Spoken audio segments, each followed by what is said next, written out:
Thank you very much for having me. Thank you to the organizers and to all of those attending. So today I'll be presenting this work called Political Uncertainty, Market Structure, and the Forms of State Capture. This is joint work with Rafael at NYU, who's also attending here, and with Leonard as well.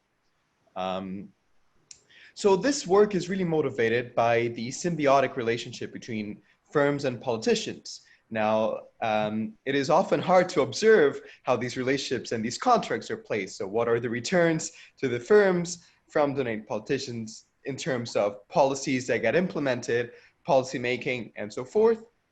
But when they are observed, for example, in scandals that have become more salient, we know that they do seem to affect trust institutions, government stability, and of course, economic policy, economic outcomes that we usually really care about. And in fact, we have reasons to believe that these types of political connections do affect market structure and market dynamics. Now, from the point of view of the academic literature, we have had a wide range of great literature that tries to identify some systematic relationships that are built between firms and politicians through a variety of mechanisms. And those span more direct forms of engagement, that is, forms of engagement that do not rely on intermediaries to affect policies, think about the control of the bureaucracy or patronage. The firm is directly controlling part of the state in charge of policy making, towards much more indirect forms, what we're going to call here indirect, which is the need for many intermediaries to be affecting the policies that are implemented. For example, through lobbying, through media, indirect transfers to compensate some politician in exchange for future promises of policy making. Now, we have this great variety of possible mechanisms that are tried to invert back.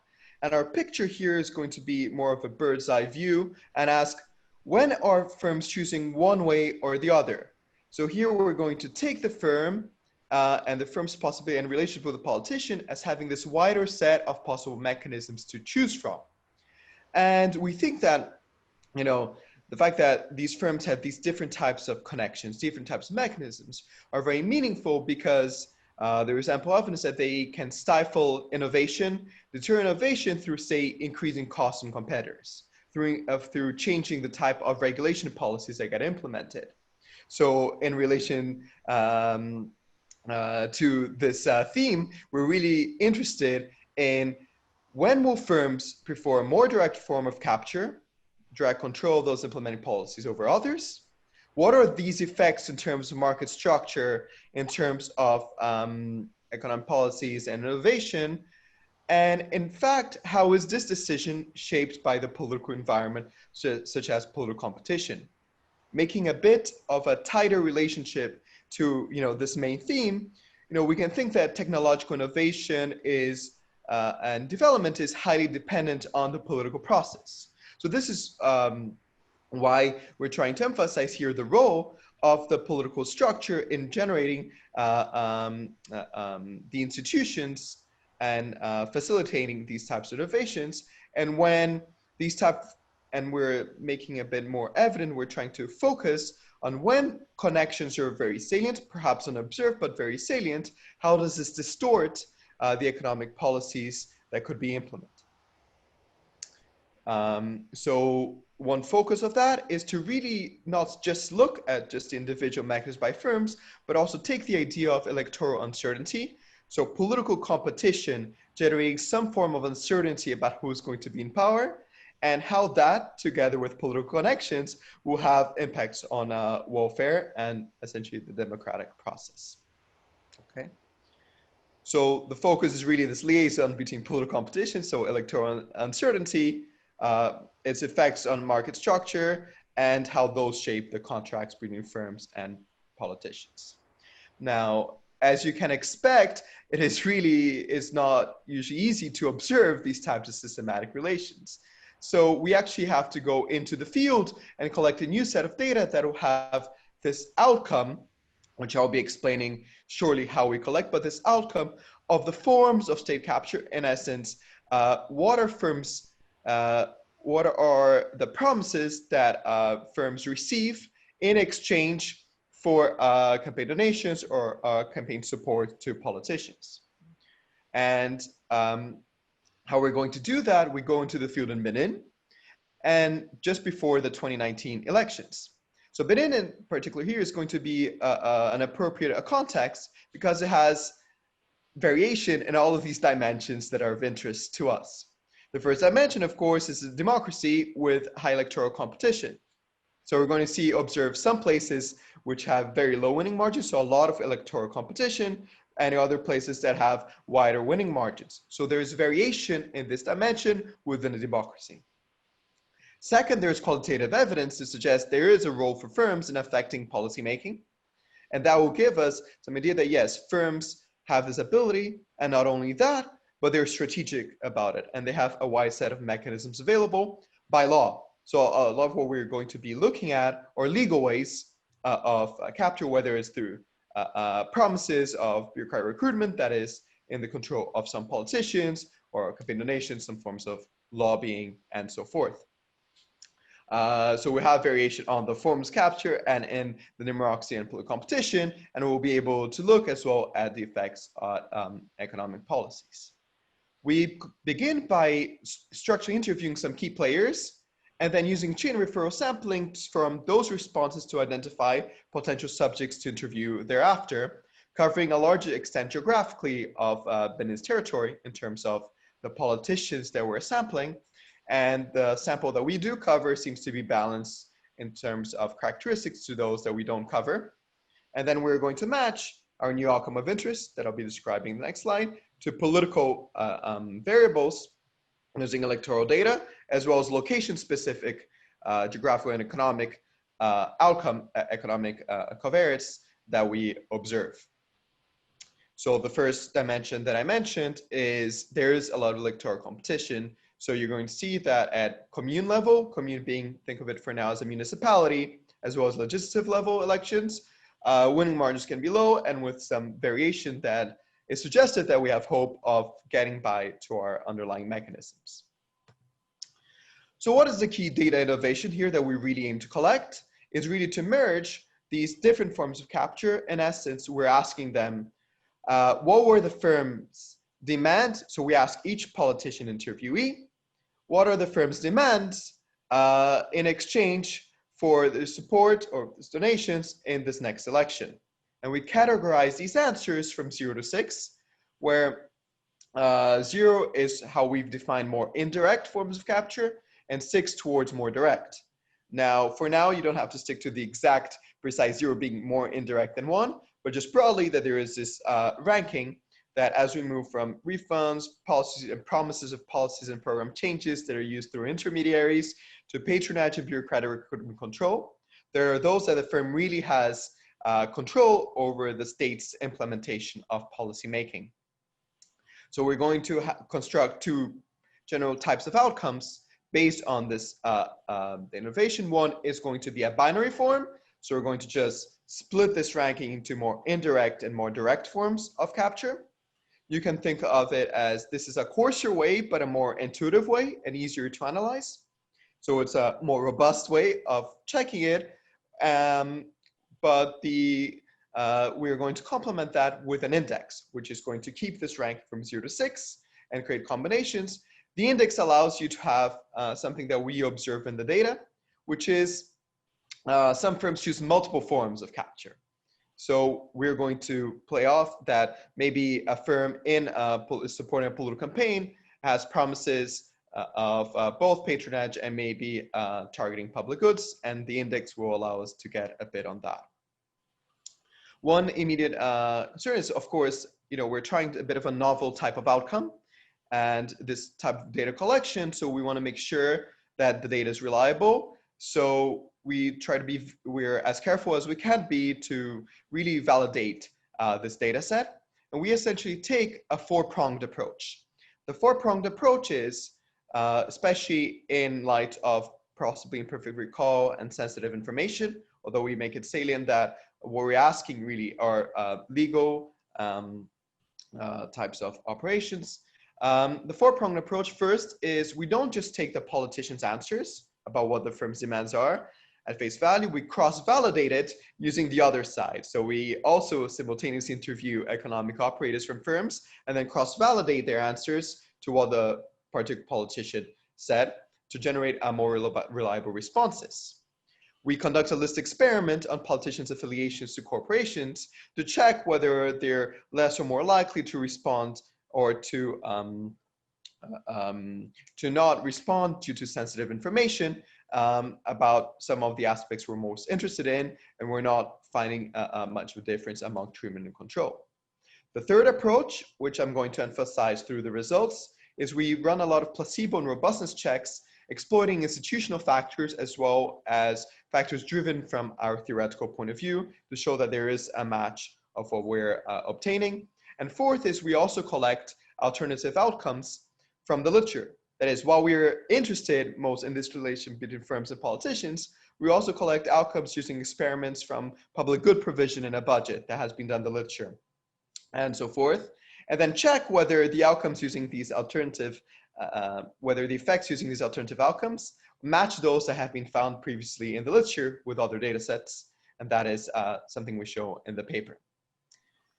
From the result, we basically get this data set that matches some, as you can see over here, there's a lot of variation in the types of promises that firms have with politicians. You can see that there is large response about patronage and nomination of certain class of bureaucrats, as well as different forms of reimbursements and changes to policy. So we are getting variation, and we're getting responses to that have been cross-validated. So there is variation in this outcome, and we're going to explore and look for whether variation in the political competition is able to explain those. And that variation exists both at the mayoral level as well as the legislative case. So the first thing, since we're trying to take this wider view and think of firms as having this wider possible set of mechanisms and the role of electoral competition, is we're going to try to find evidence of these types of effects, some form of first correlation, then causal way affecting the role of political competition and electoral uncertainty in shaping these contracts. And we do a variety of specifications that all suggest the same sign of effects. The first one is just a simple comparison based on communes with similar politician and commune level characteristics, and see whether more competition, lower winning margins is going to change the types of equilibrium. I'm already going to anticipate firm demands with politicians. Another approach we have in the paper is a purely experimental version of this, which is we ask a random subsample of our subjects, how do you expect firms' demands to change if the number of candidates increased in the next election? So that is a more of a causal way to get at that. And the third one is we explore a quasi-natural experiment using electoral reform in 2018. So let's just begin with the first specification. That is a simple comparison saying, are places with higher winning margins, so less electoral competition, conditional on similar characteristics of the economic environment, and they're in the same department, so a larger geographical region that includes many communes, have different outcomes, whether this indicated more direct capture or higher proportion of it. And what we observe first with indicator, I'll draw your attention to the first three columns, is we find a negative effect. So when we look at larger winning margins, we did first and second place in mayoral candidates, we'll find a decrease in the choice of direct forms of capture. So that's a bureaucratic control. And if you want to have two examples in mind, one example could be in the US context, think of a pharmaceutical company that wants to get its, say, drug approved, and it can choose whether to directly try to enforce, capture, or suggest someone at the FDA level in charge of writing the exact legislation or making this approval, or instead whether it should lobby for some politician in the district who can influence and then convince others to pass a law that will then be implemented. That is a bit of the choice we're kind of thinking in a developed context. In the more in developing context, similar to ours, you can think of, say, a car dealer who wants to be a monopolist in their city, in their commune, their neighborhood, has the option of either appointing a friend or someone directly into the bureaucracy, or result to lobbying or more indirect ways because the mayor might be busy with other types of effects, so has to gain access first to him. So when we look at this, we say political competition. So less political competition is generating less amount of direct control. And this is robust to using the direct capture indicator as well as the index formulation.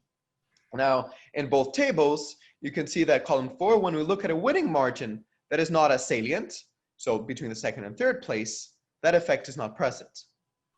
And if we look at an institutional specific type of placebo test, which is looking at politicians, legislators, who have no control of the bureaucracy of political appointments and who have no control of the budget. And this is not only written in Beninese constitution, but is also a de facto property that we show through extensive evidence from the field, from our knowledge and from the field. We see that that effect is not present either. So what we're finding is that an increase in electoral certainty, so less electoral competition, is shaping less willingness for direct control. And this effect is only present when the electoral competition is relevant and when politicians have control over policy making. As I mentioned, we also do an experimental evidence that suggests the same type of sign effect. So when we experimentally ask, how would firms' demands have changed if the number of candidates increases, we also find a statistically significant effect on the same direction. But let me just emphasize, that one depends on beliefs. It's experimental, but depends on beliefs. The first one shows this association through correlation, and we use a third variation, which is based on electoral reform. So in 2018, Benin promoted electoral reform, which was imposed nationally with the aim of decreasing party fragmentation. So what they did is they not only, it wasn't about collapsing just strictly the number of parties, but really to coalesce electoral competition into two-party blocks at the commune level. So what that means is you can have multiple parties, but at the voting time, you can only vote between one or of two blocks. What that generates is this asymmetric effect on some communes relative to others. Some communes already had two parties, a de facto two-party system before the reform. So this collapse of the number of parties of competition to blocks is not really affecting this control group as compared to the treatment group, which could have had, in this context, tens or even dozens of parties, and then has to face a much lower number of candidates after this reform takes place. If you look at it at the map, just kind of geographically, you can see that on the right-hand side, the black and gray shows that our treatment assignment from this electoral reform is really geographically dispersed. There does not seem to be specific targeting towards, say, places with a much tighter winning margin. And this gives us a bit more confidence, as well as the balance checks we present in the paper, that there's no specific spillovers happening here. So what are we doing is we're, again, going to look at similar communes, similar politicians, but explore that some had this shock that reduced political competition compared to others that are already in the setting validating this reform.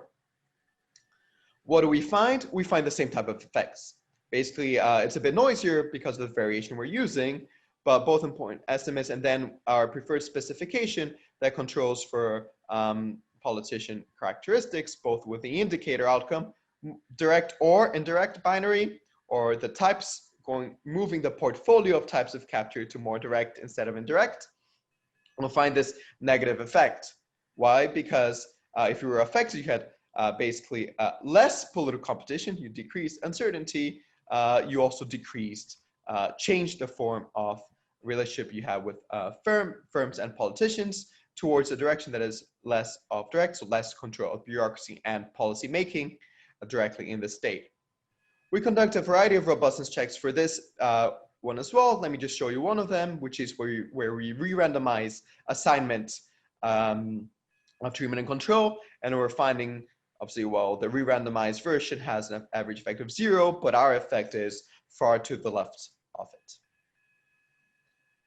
So just to basically wrap up, you know, the original question here is motivated. We observe from the literature these different forms of mechanism available to firms and how they tie with politicians, what they can try to extract the form of that. And we're interested in how political competition was shaping these, with the end goal, which is where the model is going to come in, of talking about welfare, economic policies, and the effect on consumers.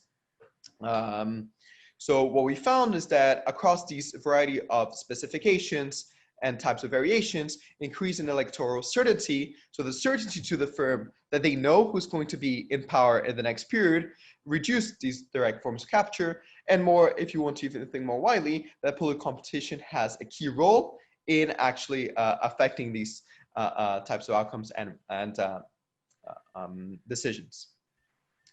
So if we want to interpret these reduced form relationships through mechanisms and disentangle these mechanisms with a goal towards policymaking at the end of the day, what we do is we build this model that tries to illustrate why these effects could be happening in a way that's consistent not only with these first set of reduced forms that I'm presenting here, as well as some of the other reduced forms that we show in the paper. So I'm going to present here, in the interest of time, the simplest version of the model.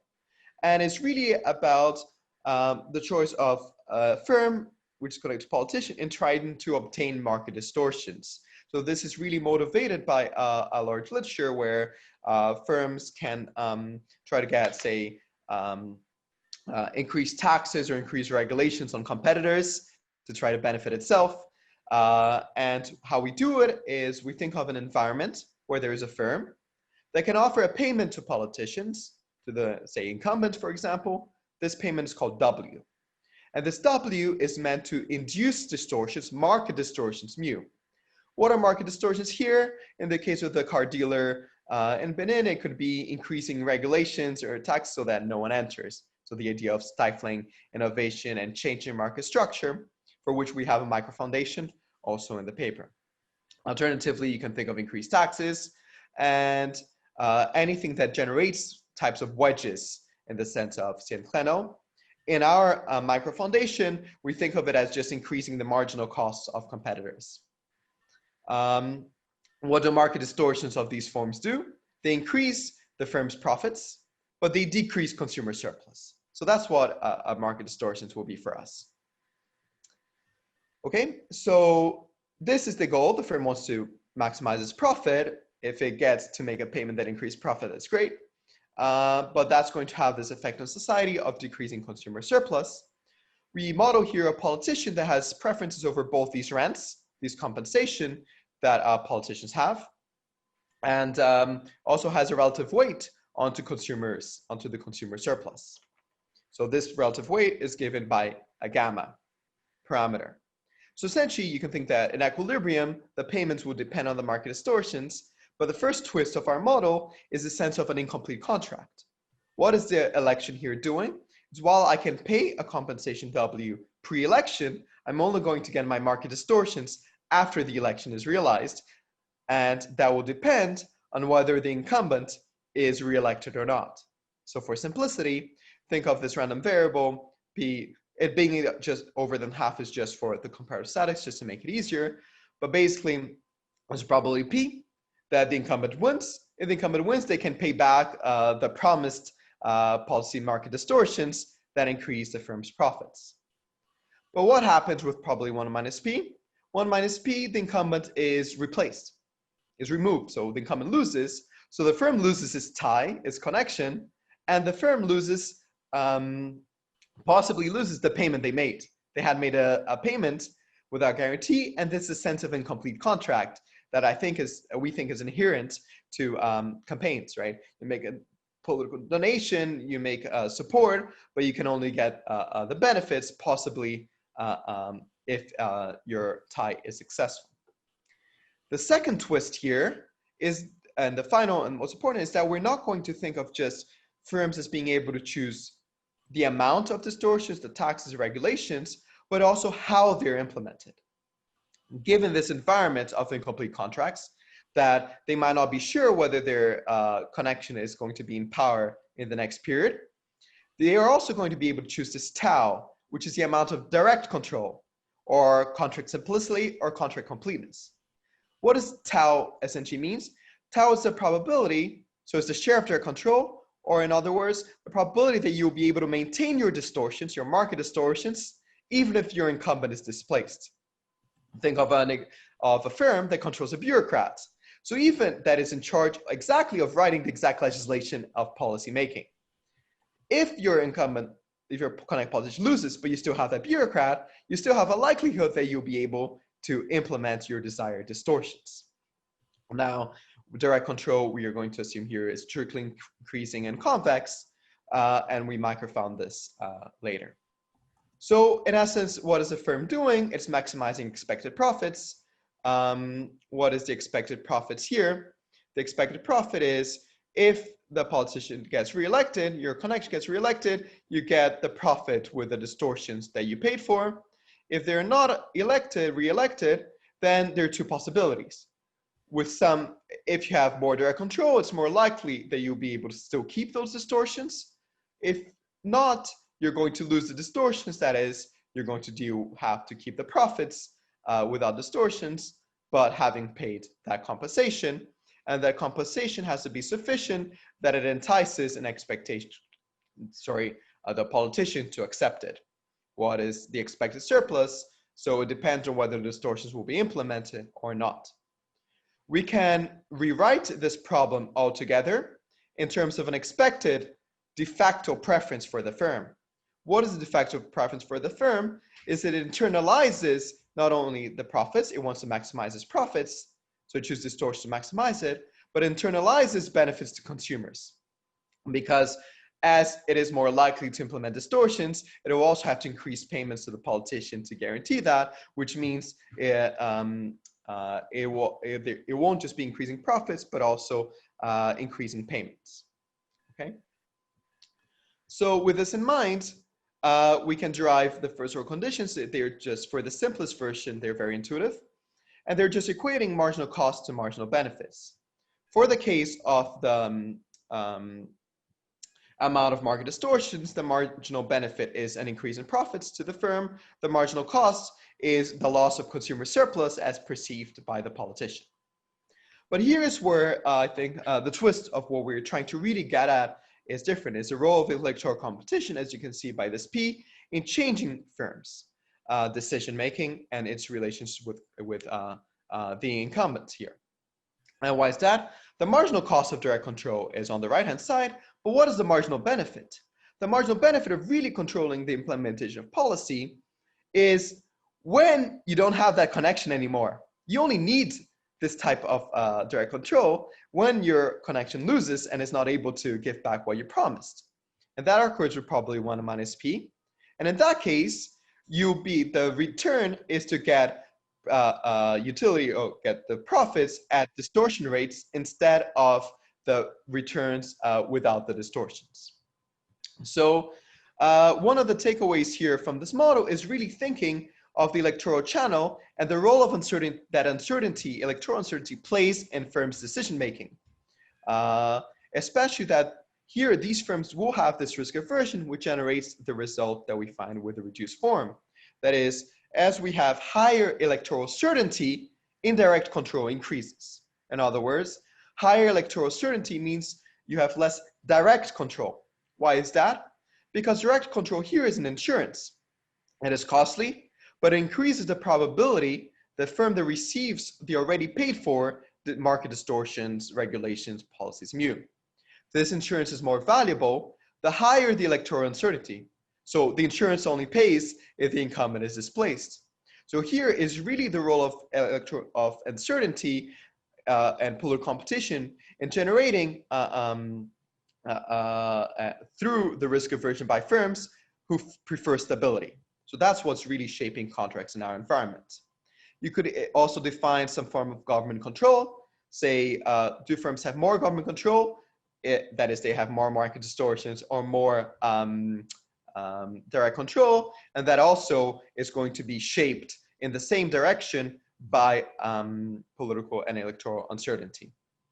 And the key feature here is that it is not only the case now anymore that if electoral competition changes, they have to change market distortions. They don't, because they can now change the way in which those distortions are implemented, the way that they capture the state.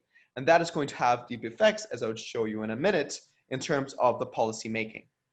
Under some more structure, we can also talk about how it changes transfers between firms and politicians. In particular, with more electoral certainty, you also will have to pay those politicians further. So there's a range of dynamics that this model is able to capture.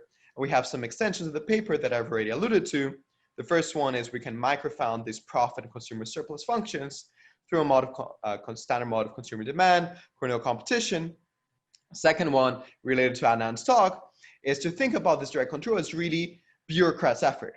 So the firm, you can generate a new agent in this model, which is a bureaucrat, that if the incumbent loses, then the firm has the option of incentivizing their effort, of just incentivizing their effort directly. And that is one way you can improve this Tau, so in a more general model. And the cost of that, the cost of this effort is really about trying to incentivize them to produce it for you. We have an extension. Yep. You have 5 minutes, 5 minutes? Yes, I'm good. So another way, another extension is we allow for re-election to be endogenous so that distortions, firms can actually affect the electoral outcomes. And we show that this additional channel means that there's a more of a return for market distortions, but the direction of direct control does not go the same way. I'll revisit that at the end. So in the paper, we actually structurally estimate this, this model to try to really quantify the effects of different policies in improving welfare or curbing state capture, especially 3 large classes of policies that have been proposed in the literature. But for today, I'll really focus on just the comparative statics themselves, the directions of these effects. So 3 of the large class that we will be studying is first improving the selection of bureaucrats. What does that mean? Here in this model, it means you make direct control more costly. That is the way consistent with our micro foundation and intuitively with how we've defined direct control. The second one is increasing electoral competition, decreasing P. And the third one is improving the selection of bureaucrats, that is, improving the selection of politicians, that is, being able to select politicians who place a higher value on consumer surplus. So what does this model predict? And again, this model has a wider set of mechanisms. So first, let's think about improved bureaucrat selection. That was something that came back from the previous talk. Yeah. Here, if you try to improve bureaucrat selection, so choose less cronies, make direct control more costly, it turns out that you generate less equilibrium direct control, so less tau. So that is shown here in the first column of this table, but you don't actually affect in the simple model market distortions. Why? Because firms can perfectly compensate the effect from better bureaucrats in the form in which they will implement their desired distortions. Of course, this 0 could be a bit strict, but it still holds this type of mechanism in the more general formulation with endogenous campaigning. So what it is, when firms have a more general form of possibilities, a wider set of mechanisms, they can anticipate and change the effects of, say, improving bureaucrat control. Now let us think about electoral competition. Well, electoral competition in a large literature is usually thought to be very good for welfare, but in this model, and there have been other papers I've proposed in terms of corruption, some work by Deschcoviel and Philippe Campanche, among others. But here in our margin of the relationship of firms politicians, electoral competition is actually harmful. Why is that? It's because it induces more uncertainty to the politician and firm relationship. So the firm has more uncertainty, and in this incomplete contract framework, is more uncertain whether it will get its payments back, which increases the returns from government control. So in this context, electoral competition is not going to be a panacea. It's going to really have a more limited role. What is really going to be helpful here? Helpful here is to really think carefully about the role of transparency and choosing better politicians, because by themselves, they will be changing both the cost of implementing market distortions, as well as by the complementarity of our problem, the returns from having those market distortions. So what does it mean? How can that be implemented, say, for grassroots and consumer advocacy? So when you allow for further transparency and for some better improved policy selection, that is a way you can curb both dimensions. So with the last 30 seconds, let me just wrap up. and say, what we're trying to do here is a part of the research agenda to really get behind the intrinsic contracts between politicians, how they shape market structure, which in the paper there's more about higher marginal costs, effects on market competition and monopolization, but in general consumer welfare and their dynamic effects. We ended up with a bit of an electoral competition paradox, that the benefits of competition to voters can unravel through increasing the returns to control the government. And this is particularly the case here relative to other contexts, because firms have a wider set of possibilities in which to deal with government. So thank you so much. I'm really happy. So I'm open to questions. Thanks again. Okay. Thank you. Monica, you can take over. Otherwise, I may run into conflict of interest here. Sounds good, sounds good.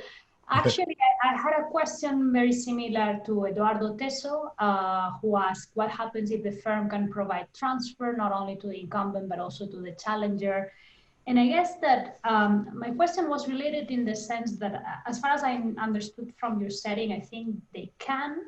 But could it be that when there is less certainty about who's going to win, you find that then they choose more indirect types of policies or requests? Could it be that that could be the case because even the losing candidate could do something for that? You know what I mean? That so some of the indirect policies might be supporting a candidate. Even if you lose the election, you might, that could still be binding and useful to you. So that could be one question. So let me say something else. And the other question I have is that you think through political competition through this, risk or a political uncertainty of who's going to come next. But, the more political competition you have, not only it affects your certainty about who's going to come next, but also like the politicians, one another might start competing more strongly for offers to firms. No? I think that's something that, as far as I understood from your model, there is not fully there, and that could also affect the type of, in a sense, the price of the W or something like that. So those were like my two comments. So thank you. Thanks so much, Monica. Great comment. Thank you, Eduardo, as well. So let me just first emphasize in the context of the paper. So it is true that it is feasible that firms could donate to both candidates here. Now, there's theoretical reason and empirical reasons why we don't think it's as salient, at least in this context. The empirical reasons is we don't actually observe, using the campaign financing data that we use, that happens very frequently. Part of it is related to a small Beninese market. Part of it is related to the common knowledge about who's donating to whom. And part of it is just industry specific. So you can think of almost this model as almost how we essentially like to think of it as industry commune specific. So each industry has these donations. So we're kind of treating as though there are market distortions in possibly every industry. So in the raw data, we actually observe something, and Rob can correct me if I'm wrong, about 70% of these types of donations being to one candidate only. So firms donating to only one candidate. Now, that's the validation. So basically the internal validity here. The theoretical way we try to think of it is, of course, there could be multiple donations. So one firm could donate to multiple politicians, but in essence, we're trying to capture a bit of the net effect that if someone's donating to both politicians at the same time, that we're choosing the more salient version, right? So if the effect ends up neutralizing the donations for both politicians, that there's not as much of a role. There's great literature on campaign caps and these types of effects elsewhere, but our focus is more on this net effect of distortions of these donations on the political distortions themselves. So that's how we're theoretically trying to rationalize this. So just what is a more salient avenue? Of course, if a politician knows that one firm is donating to both, it seems that likely in a more general model that the theory part would say, oh, they're unlikely to consider it as much as someone who just donates to one. You're right that this is not in the current version, but that has been in our back of our mind. We didn't keep it for attractability. So regarding the second point about how, the role of political competition it is for sure the case that here we're capturing in a more of a encompassing form, this winning margin or this P. Both dimensions that you mentioned. So it is true that there's more uncertainty about who comes next, but it also could be shaping how strong that competition is. Both, at least my interpretation, as they go in the same direction for our model, because if you're just if more uncertainty makes them compete stronger, that generates, in my view, even more uncertainty and more spending. So that would go in the same type of negative correlation of effects that we're finding and implied by the model. But also, they would, my impression is they would even generate further harms in terms of welfare, further spending, and so forth. So I think that, again, I think Canen put it very clearly, our picture here is just to give a pause for attention about the role of electoral competition and how that can actually shapes contracts. Okay, great, thanks. So by the way, people can also directly ask the questions during these 10 minutes.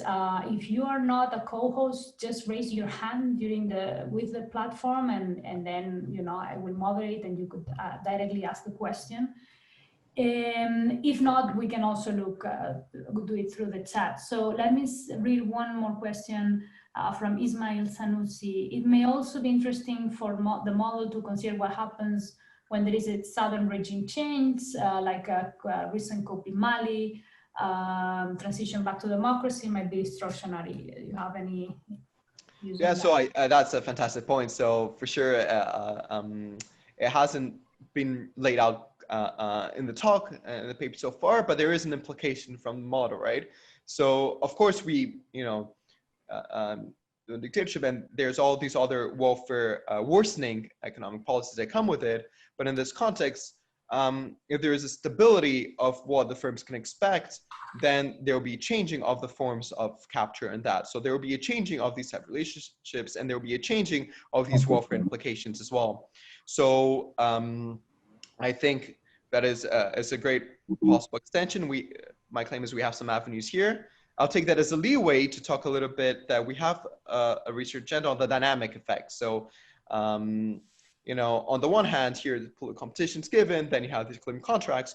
But what could be happening in a case like Ismail pointed out is that not only these contracts shape, but that changes market structure in the future in these dynamic considerations. So the dictator can create their own firms or control their own firms, and that could so there will not only be a change in which politicians connect which firms and those welfare implications, but the arrival of new firms or different firms that are benefited with publication welfare. We're still working on that, but thanks a lot for the comments. Okay, so on the empirical grounds, I also had you went very fast on the index. It's not fully clear to me how can you, from those categories of 0 to 6, how you can construct an index, because they seem like very different animals. No, I think that one strategy maybe for the paper is to show individually for each of them or something like that, because the map from those categories to direct and indirect is unclear. That's right. So we've done all these exercises. I think that given the half-an-hour window, what we wanted to show is that with it, if you were to measure it, that was the goal of the binary indicator. The binary case just splits into direct forms and indirect forms. Do you observe those or not? We're seeing those same effects.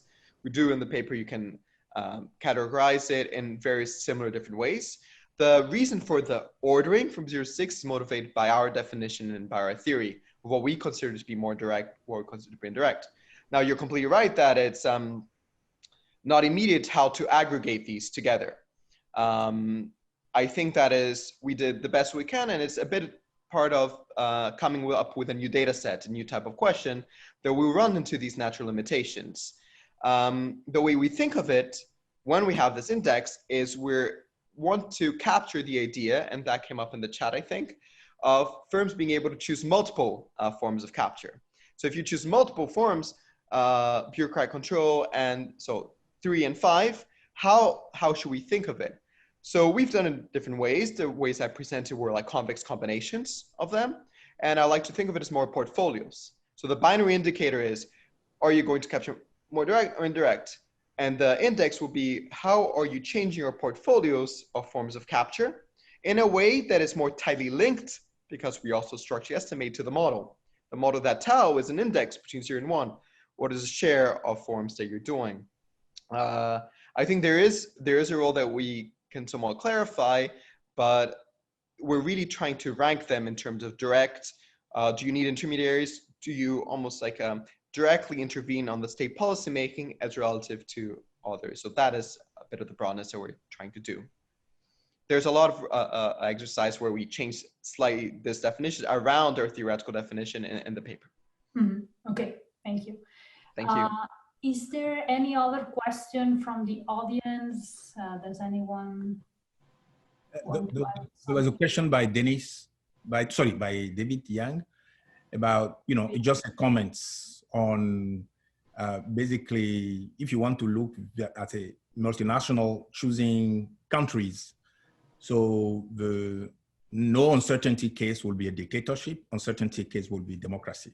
So it means that, a multinational, for instance, will choose a more indirect form of capture in roughly democratic country and direct form of capture in autocracies, especially given that bureaucrats and politicians are basically merged into one party or something. I think that's intuition. It's a great comment. So we have done, I think that's very reasonable to do. I think you could take it as what we're trying to do as first approach to show that this type of systematic relationship exists in the data within country type analysis. But that is something we should definitely look into because those are the implications. There's the interesting feature we also mentioned, so Leonard alluded to, which is we have this comparative static in terms of bureaucrat selection, the model, right? So here I just told, bureaucrat selection increases costs, but actually what it does, it makes how we think of it in the models, it makes it cheaper. If you're a crony, if you're very aligned, it makes it to the firm, it makes it much cheaper to pay to induce effort for them. And so it will be interesting to see how this, when we quantify, when we estimate if there's variation across dictatorships, democracies, and I think that is a great way forward. So thanks, David.